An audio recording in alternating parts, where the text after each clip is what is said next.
क्या कानून में ऐसा प्रिजम्पशन है कि औरत जो भी बोलेगी सच ही बोलेगी और सच के अलावा कुछ नहीं बोलेगी? बिल्कुल नहीं। तो फिर भी औरत की कही भी बातों को इस तरीके से क्यों बिलीव कर दिया जाता है? ये पॉइंट अपने आर्ग्यूमेंट में ज़रूर रखिएगा। इसके अलावा और बहुत से लीगल पॉइंट्स हैं जो मैं आपको इस वीडियो में बताने वाली हूँ, इसीलिए मेरा वीडियो देखते रहिएगा और मेरा चैनल सब्सक्राइब ज़रूर कीजिएगा।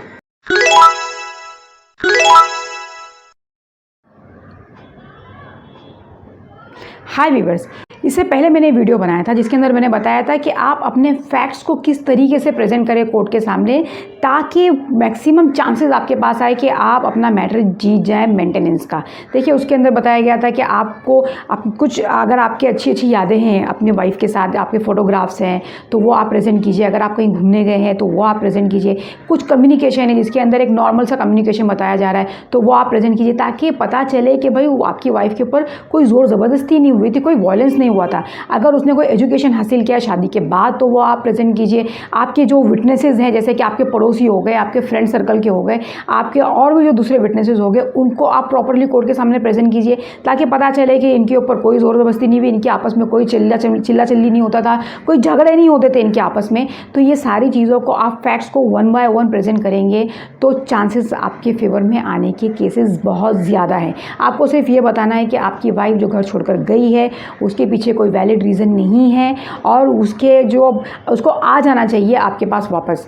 तो ये सारी चीज़ें जो है आपको प्रेजेंट करनी है। इसका लिंक मैंने आई बटन में डाल दिया है, मेरा पिछला वीडियो आप प्लीज़ चेक कीजिएगा। इसके अलावा और बहुत से जो है कॉमन पॉइंट्स हैं, जो लीगल पॉइंट्स मैं आपको इसमें बताने वाली हूँ, ये प्लीज़ आप नोट डाउन कीजिएगा और अपने हर आर्ग्यूमेंट में इसे ज़रूर डालिएगा। देखिए व्यूअर्स, जब भी आर्ग्यूमेंट होता है हस्बैंड एंड वाइफ का कोर्ट के अंदर मेंटेनेंस को लेकर, तो वाइफ के जो भी एलिगेशंस होते हैं वो भले 125 CRPC के अंदर हो, डोमेस्टिक वायलेंस में हो, हिंदू मैरिज एक्ट के अंदर हो, हमेशा ये मान लिया जाता है कि भाई वाइफ के ऊपर ज़ोर ज़बरदस्ती हुई थी, जो उसने जो भी बोल रही है वो सच बोल रही है और उसके अगेंस्ट में यहाँ पर हस्बैंड की पूरी फैमिली बोल रही है, लेकिन उसकी बातों को नहीं माना जाता। क्यों नहीं माना जाता?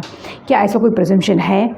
जो भी मेरा वीडियो देख रहा है प्लीज़ पूरे के पूरे मेंटेनेंस के जितने भी लॉ है वो सारे लॉ के अंदर मुझे एक सेक्शन ला के बता दो जिसके अंदर बोला जाता है कि कोर्ट प्रिज्यूम करेगा कि वाइफ जो भी कह रही है वो सच कह रही है कि उसके खिलाफ डोमेस्टिक वायलेंस हुआ है। ऐसा कोई प्रिजम्पशन पूरे के पूरे एक्ट के अंदर नहीं है, ना डोमेस्टिक वायलेंस एक्ट के अंदर है, ना 125 CRPC इस प्रिजम्पशन के बारे में कुछ बोलता है।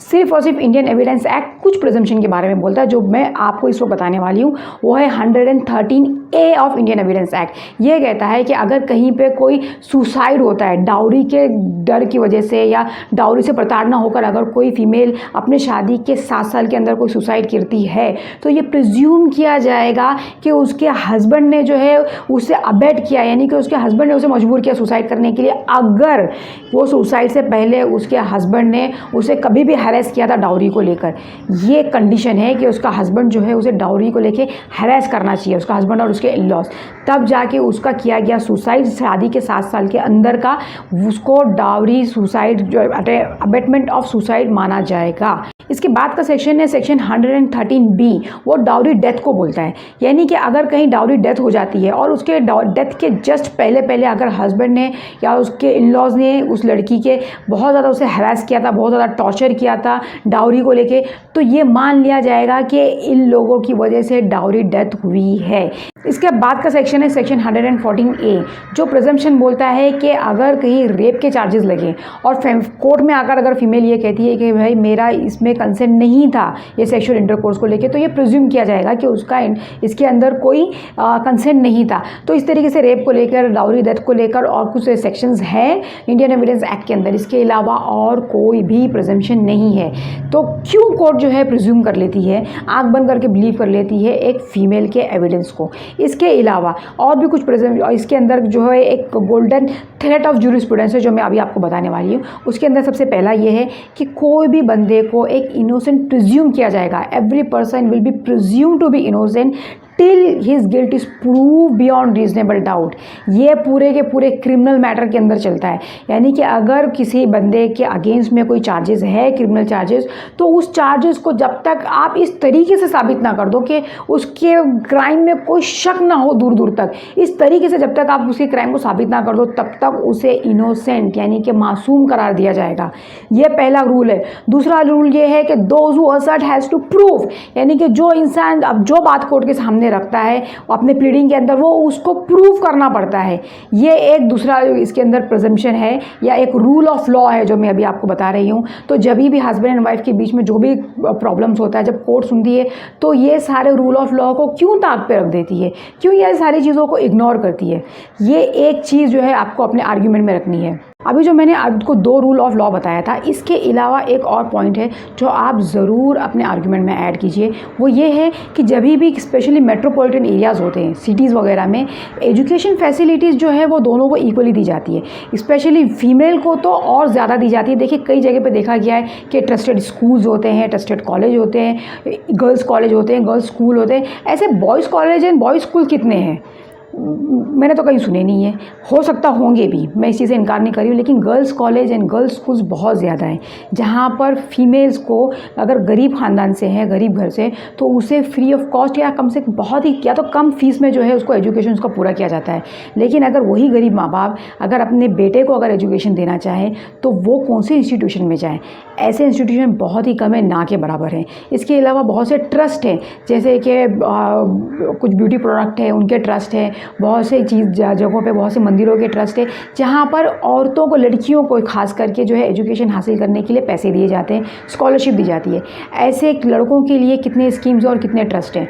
बहुत ही कम। इसके अलावा एजुकेशन के अलावा जो एम्प्लॉयमेंट फैसिलिटीज़ हैं, एम्प्लॉयमेंट फैसिलिटीज़ के अंदर भी फीमेल को बहुत ही अच्छी अपॉर्चुनिटी मिलती है, स्पेशली कुछ मैटर्स के अंदर, कुछ एम्प्लॉयमेंट के अंदर। जैसे कि एक एडवोकेट का ही मैं आपको एग्जांपल बताती हूँ। अगर एक एडवोकेट को अगर कोई जूनियर अपॉइंट करना है तो वो कोशिश ये करता है कि कोई फीमेल जूनियर मिले।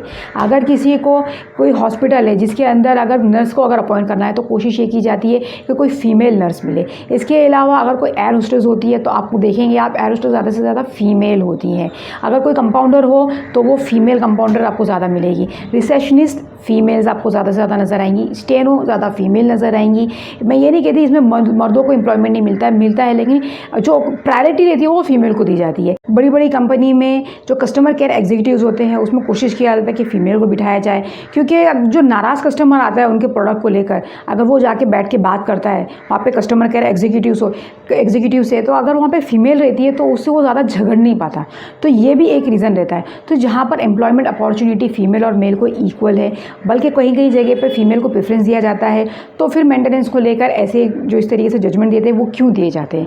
इसके अलावा अगर मार्केट में ही जॉब कम है, अगर इकोनॉमी जो है अगर बैड फेज से गुजर रही है, तो एम्प्लॉयमेंट को लेकर दोनों को इक्वल प्रॉब्लम फेस करना पड़ता है। मेल के लिए भी वही प्रॉब्लम है तो फीमेल के लिए भी वही प्रॉब्लम है। तो यहाँ पर जब सारी चीज़ें जब इक्वल फुटेज पे हो रही है, स्पेशली मैं मेट्रो सिटीज़ की बात कर रही हूँ, तो फिर डिस्क्रिमिनेशन क्यों किया जाता है मर्द और फीमेल को लेकर? देखिए कोर्ट का काम ये नहीं होता कि वन साइडेड सुनना, जैसे कि हमेशा लोगों की शिकायत रही है, बल्कि कोर्ट का ये काम होता है कि चीज़ों को बैलेंसिंग करना। अभी जो हाल ही का जो जजमेंट पास हुआ है, जो सुप्रीम कोर्ट की गाइडलाइंस आई है, उसके अंदर सुप्रीम कोर्ट ने ये सेंटेंस दिया है कि जब भी मेंटेनेंस पास किया जाए या मेंटेनेंस ग्रांट किया जाए तो इस चीज़ का ख्याल रखा जाए कि ये मेंटेनेंस जो है एक तरीके की पनिशमेंट नहीं होनी चाहिए हस्बैंड को लेके। हाँ, सपोर्ट होना चाहिए फीमेल को, लेकिन पनिशमेंट भी नहीं होना चाहिए। इसके अंदर बहुत सी चीज़ों को कंसिडर करने के लिए कहा गया है, यानी कि उनकी शादी कितने दिनों तक टिकी। अगर शादी अभी अभी हुई है और वाइफ छोड़ के चली जाती है और कहती है मुझे ज़िंदगी भर बिठा के खिला, तो ये भी जस्ट एंड फेयर नहीं है, ये भी जस्टिस नहीं है। ये बहुत सी बारीकियों को जो है मद्देनज़र रखा गया है।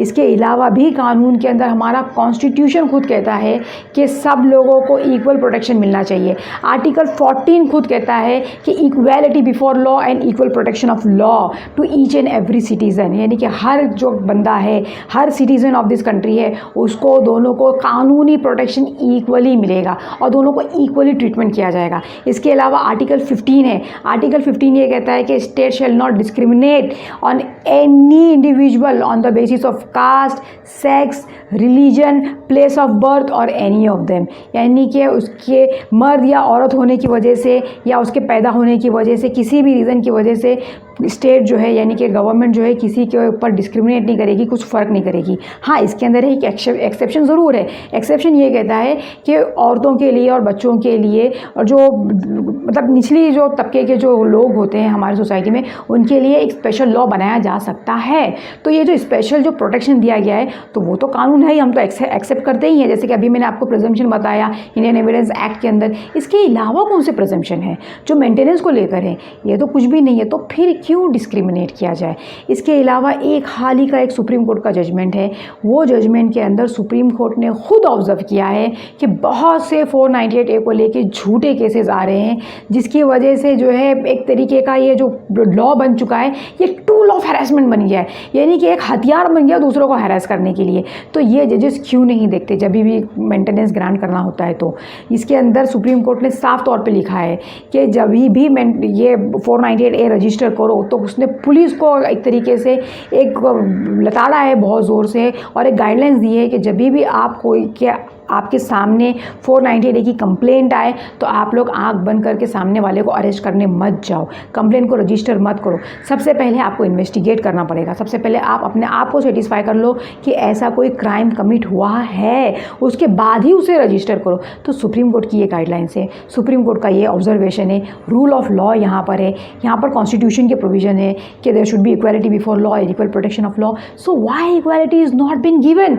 तो इक्वालिटी क्यों नहीं बरती जाती है? ये चीज़ आप पूछिए जज से, अपने हर आर्ग्यूमेंट में पूछिए। मैं भी पूछती हूँ अक्सर, ये एक मैटर में मैंने खुद आर्ग्यू किया था, एक मैटर क्या, मैं तो अक्सर मैटर्स के अंदर यही बेसिस पे आर्ग्यू करती हूँ। देखिए व्यूअर्स, जब भी कोई फीमेल के फेवर में मैटर आर्ग्यू करना होता है तो बहुत आसान होता है, लेकिन जब मेल के फेवर में आप आर्ग्यू करते हो तो चीज़ें रखना और चीज़ों को ऑर्डर को हासिल करना बहुत ज़्यादा मुश्किल हो जाता है।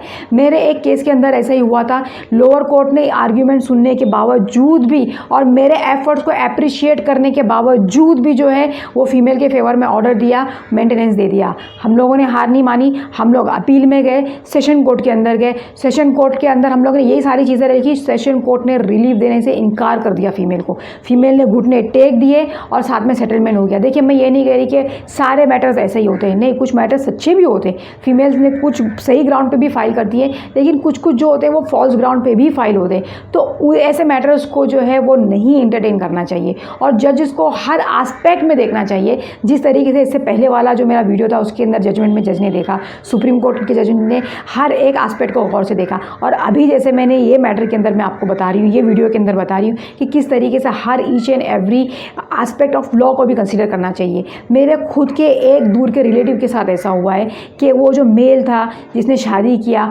उसके कुछ दिनों के बाद फीमेल उसकी वाइफ उससे कहती है कि भाई उसकी शादी करने का कोई इरादा नहीं था, उसका किसी और के साथ अफेयर चल रहा था। उसने अपने हस्बैंड को उस बंदे से मुलाकात करवाई जो उससे शादी करना चाहता है और ये भी उससे शादी करना चाहती थी। उसने सामने से अपने हस्बैंड को बोला कि भाई मुझे छोड़ दो, मुझे डिवोर्स दे दो।